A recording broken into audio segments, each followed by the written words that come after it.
नाज़मा hospital की तरफ से सभी आजमगढ़ जनपद वासियों को रक्षाबंधन की हार्दिक बधाई व शुभकामनाएं। मरीजों के लिए खुशखबरी, अब नाज़मा हॉस्पिटल में आयुष्मान योजना द्वारा 5 लाख तक का मुफ्त इलाज, सुविधाएं व सेवाएं, neonatal intensive care NICU, RDS respiratory distress syndrome management, pre term and low birth weight baby care, HIE seizure and CNS management, immunisation and growth monitoring, paediatric asthma and allergy care, common childhood illnesses, infant feeding and nutrition counselling.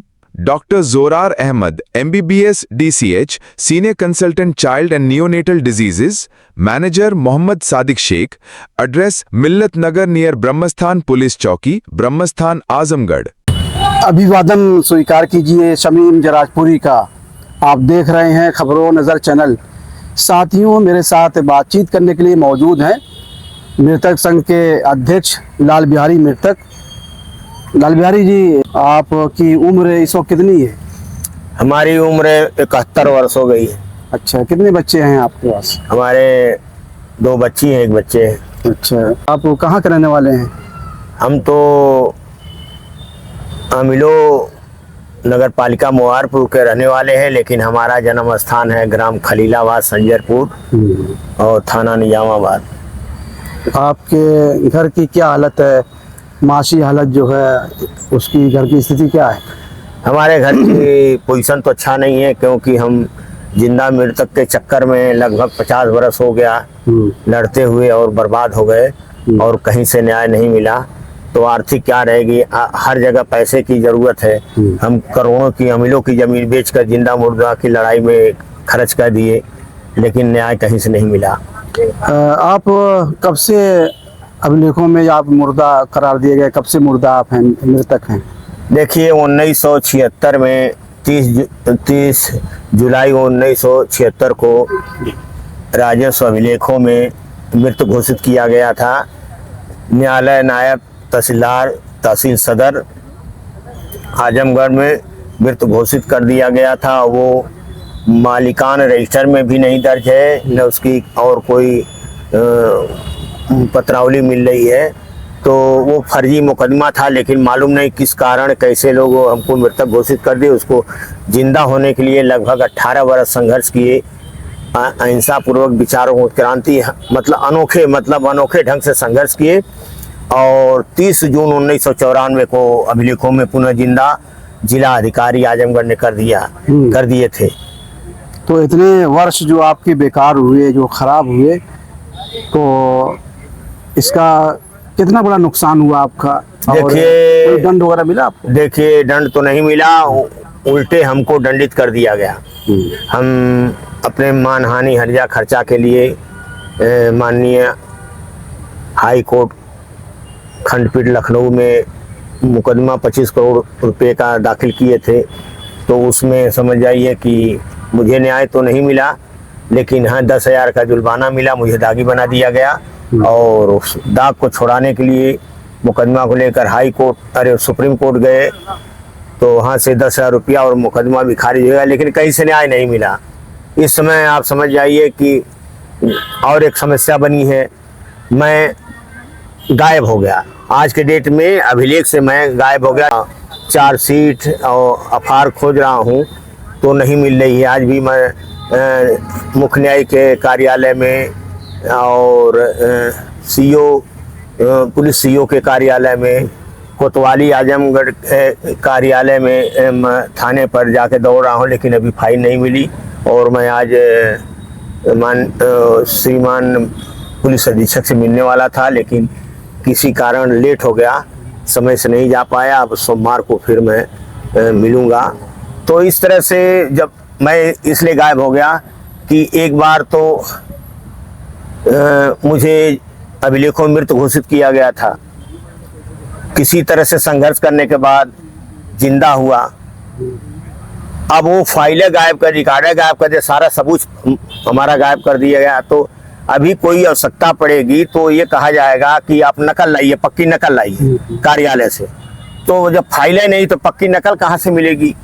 तो आप समझ जाइए कि आप farad के खिलाफ लड़ने में, धोखाधड़ी के खिलाफ लड़ने में मेरे जैसा यदि करोड़ों रुपया खर्च हो गया, बर्बाद हो गया, क्या क्या नहीं जुल्म सहना पड़ा।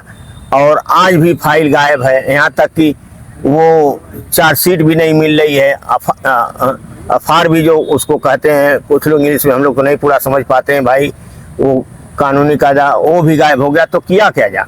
तो आखिर उस फाइल में, उस एफआईआर में क्या खास था, क्या सबूत था आपका कि? देखिए, वो अज्ञात व्यक्तियों के खिलाफ वो दर्ज है मुकदमा। जो फाइल गायब है उसमें फाइल गायब करने वालों के विरुद्ध मुकदमा दर्ज है, वो अज्ञात के खिलाफ दर्ज है। उसमें कौन दोषी है कौन नहीं दोषी है, क्या रिपोर्ट लगी है, वो पता तो कम से कम चले।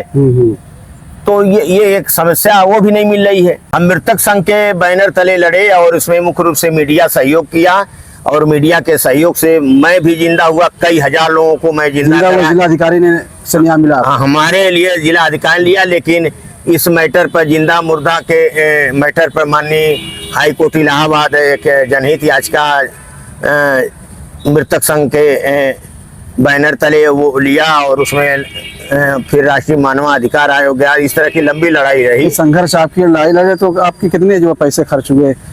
कई करोड़ बर्बाद हो गया समझिए। हाँ, पैसे की बात मत। तो हर्जा खर्चा नहीं मिला आपको? हर्जा खर्चा कहाँ से मिलेगा? ये हर्जा खर्चा कैसे देंगे अब तो। देखिए, मैं अब तक 4 हाई कोर्ट और 2 सुप्रीम कोर्ट मुकदमा लड़ा हूँ। इसी में मैं टूट गया। 10 रुपये 20 रुपये का काम है नहीं, वहाँ मनमाना मुंह मांगा पैसा देना पड़ता है, कोई मिलता नहीं है। जीवित मृतक प्रकरण हर आदमी समझ भी नहीं पाता, हर वकील जान भी नहीं पाता है। तो आपका जो संगठन है, उस संगठन में कितने मृतक होंगे? देखिए, कई हजार लोग मृतक थे, लेकिन सबसे बड़ी समस्या है कि जो जिंदा मृतक हैं, जो धोखाधड़ी प्रकरण है, जैसे जमीनों मकानों का, वो अधिक संख्या में न्यायिक प्रक्रिया में चल रहा है। चाहे तहसील में हो, चाहे चकबंदी में हो, चाहे दीवानी में हो, चाहे कमिश्नरी हो। तो ये सब मुकदमे जो चल रहे हैं, तो वो उसमें 10 बरिस, 20 बरिस, 25 बरिस, 50 बरिस लड़ा कर मार डालेंगे। और इसलिए वो तारीख देते हैं, तारीख देते हैं कि आदमी लड़ते लड़ते थक जाएगा। और जो मुकदमा लड़ता है, अपना तो अपने तो बर्बाद होता है, अपने आने वाली पीढ़ियों को भी बर्बाद कर देता है। बेटा बेटी, पोती पोता नाती सब बर्बाद हो जाएंगे। इसलिए सारी जमीन जायदाद बिक जाती है, बर्बाद हो जाते हैं, न्याय उसको मिलता नहीं है। तो कितने मृतक होंगे जो आपसे संपर्क किए हैं, जो देखिए कि हमारा भी नाम जो गायब है अभिलेखों? देखिए, अभिलेखों में बहुत लोग गायब है, लेकिन न्यायिक प्रक्रिया में हम कुछ कर नहीं पाएंगे। हमारा कोई तो इस तरह का है नहीं, हम तो कुछ नहीं कर पाएंगे। न्याय को अगर अधिकारी को एप्लीकेशन दिया जा रहा है तो सीधे लिख देंगे कि न्यायिक प्रक्रिया में विचाराधीन है। अधिकारी जो फराड करने वाले अधिकारी हैं, जो तहसील के अधिकारी हैं, जिले के अधिकारी हैं, या चकबंदी विभाग के अधिकारी हैं, वो चाहते हैं कि इस तरह का केस तुरंत मुकदमा हो। आपको मृतक बनाने में किसका हाथ रहा? देखिए, बनाया जाए, उसके लिए जिम्मेदार किसको मानते हैं? सरकार है, अधिकारी है, और का सरकार जिम्मेदार है। किसी से दुश्मनी नहीं है? नहीं, किसी से नहीं। हमारे जो चचेरा भाई थे उस समय नाबालिग थे। अच्छा। वो सब, उन सब की जमीन, कोई फाइल में कोई प्रूफ मिला नहीं, फाइल मिली नहीं, तो फाइल समझ एक फर्जी चढ़ा था। कितनी साल की उम्र में आपको मृतक बनाया गया? लगभग मेरी उम्र रही होगी 20 से 23 के लपेट में, या इसी लपेट में रहा होगा। 1900, मेरा जन्म 6 मई 1955 का है। जी जी। तो आप जोड़ लीजिए। तो इस दौरान आपको कितनी दुश्वारियों का सामना करना पड़ा? अरे मत पूछिए, क्या क्या नहीं करना पड़ा। घर में फाका हुआ, क्या क्या नहीं हुआ, अपमान सहना पड़ा। कोई भूत कहा, कोई शैतान कहा, कोई मृतक कहा, कोई कंकाल कहा। मजबूर होकर अपने नाम के साथ में मृतक शब्द जोड़ लिया। अब फिर मजबूर, जब हाई कोर्ट ने जो जुर्माना लगा दिया है, उसके बाद मैं लिख रहा हूँ लाल बिहारी मृतक दागी। अब दागी भी मैंने जोड़ लिया, और अब मृतक संघ की स्थापना करना पड़ा। इसलिए कि हम लोग, इसलिए हमारे गुरु थे श्री स्वर्गीय श्यामलाल कनौजिया, वो पूर्व विधायक रहे मोहनदाबाद गोहना के। वो कहे कि ये नाम रख लो, ये मृतक संघ बना दो, जो इंसान सुनेगा शर्माएगा, न्याय के प्रति मजबूर होगा न्याय करने के लिए। लेकिन उससे कोई फर्क पड़ने वाला ना, वहाँ तो न्यायिक है नहीं। तो आप हार मान लिए कि इसी तरह आप देखिए, संघर्ष करते रहेंगे? अब हमारी बढ़ोतरी आ गई है, अब तो हार मानने का समय आ गया है। अभी तो सरकार ने मृतक किया, फिर हमको गायब कर दिया। हम गायब है ना आज, हमारा रिकॉर्ड ही, जिसका रिकॉर्ड ही गायब है तो रहेंगे कहाँ? फिर शादी कैसे आपकी हुई? आप मृतक रहे तो कितनी उम्र में आपकी शादी हुई? अरे हमारा बाल विवाह हुआ है। अच्छा। हाँ, कहाँ पे हुआ था? हम 5-6 बरस के थे तब हमारी शादी हुई थी। अच्छा। हाँ, फिर उसके बाद गौना हुआ। पहले बाल विवाह होता था ना, अब नहीं होता है। अब भी जो कमजोर आदमी, गरीब आदमी, वो भी आज भी बाल विवाह तो नहीं करते, जैसे सरकार तो संघर्ष के जो वर्ष रहे, इस वर्ष में आपकी पत्नी आपके साथ रही? देखिए पत्नी तो, साथ दिया, पूरा सहयोग किया? देखिए पत्नी तो मुख्य भूमिका होती है। माँ के बाद पत्नी का दूसरा रूप होता है। माँ जितना अपने बेटा की सेवा करती है, जो पत्नी होती है उसी तरह से अपने पति की सेवा करती है। तो पत्नी का संबंध समझ ले एक दूसरी माँ है। माँ तो नहीं है लेकिन दूसरी माँ, वो जिंदगी में आपको दुख सुख में साथ रहने वाली। तो जिस व्यक्ति की पत्नी अगर चाहे तभी वो आगे बढ़ सकता, संघर्ष कर सकता है। जो पत्नी नहीं चाहेगी वो आदमी नहीं बढ़ पाएगा। तो हमारी पत्नी भाई हमारे लिए बहुत मदद की, हमारे साथ दुख सुख में रही, चच्चा दिन फाका की, क्या क्या नहीं कठिनाई का सामना करना पड़ा। शादी के बाद 18 साल बच्चे नहीं हुए। जब 18 साल जिसके पास बच्चे नहीं होते हैं उससे पूछिए गांव वाले क्या कहते हैं, ये बांझ है, बाझीन है, अभागा है। तो बच्चों का नाम जब बच्चे हुए उसके बाद उनका नाम लोगों में जो चढ़ गया? हाँ सभी लोग चढ़ हो गया। गया हाँ हाँ सब लोग चढ़ गए, कोई दिक्कत नहीं हुई? नहीं उन लोगों की दिक्कत नहीं है। हमारा जन्म स्थान तो वहाँ ग्राम खलीलाबाद में, अमीलों में जिंदा थे, ग्राम खलीलाबाद में मृतक थे। अब देखिए सरकारी व्यवस्था, एक ही विभाग है, एक गांव में आदमी जिंदा है, दूसरे गांव में मुर्दा है। हमारी लड़ाई हमारे जन्मभूमि की है, मान सम्मान की लड़ाई है, जिंदा मुर्दा की लड़ाई के। इंसान को अगर मुर्दा कर दिया जाए, उसको भूत शैतान कंकाल कहा जाए तो बताइए उसकी जिंदगी क्या कहेगी, उसको लोग क्या कहेंगे? तो जब आपको अभिलेखों में जब मुर्दा करा दिया गया तो विभागीय अधिकारी जो आपको ढूंढने गए, तलाश वलाश किए कि नहीं? जो है कभी अधिकारी बहुत गए। हाँ एक अधिकारी आए थे, श्री कृष्ण श्रीवास्तव, मुख्य राजस्व अधिकारी श्री कृष्ण श्रीवास्तव। अच्छा। वो अधिकारी थे। अच्छा। जब हमारे उनकी भेंट हुई तो भावुक हो गए। भावुक का मतलब गंभीरता से सोचने लगे, कहें कि बेटा मुझको अगर 15 दिन में रह गया तो मैं आपको न्याय देकर जाऊंगा, जिंदा करके जाऊंगा। मेरा ट्रांसफर होने वाला है, अगर इसके बीच में चला गया तो मैं नहीं कुछ करूँ। लेकिन वो मुझसे जब मिली उसके बयान भैले से मतलब तुरंत वो लग गए, अपना जांच कराए। एक कलीम अहमद लेखपाल थे, ये आजमगढ़ के रहने वाले हैं। वो बेचारा बहुत ईमानदारी से हमारे रिश्तेदारी गए, फुआ के गए, नन्यूरे गए, कहाँ गए, सबूत जुटाए, वो आख्या दिए। फिर उस आख्या को फिर वहाँ का तहसीलदार गायब कर दिया। फैलिए यहाँ सदर तहसील का जो था लेखपाल, उसने फाइल को गायब कर दिया।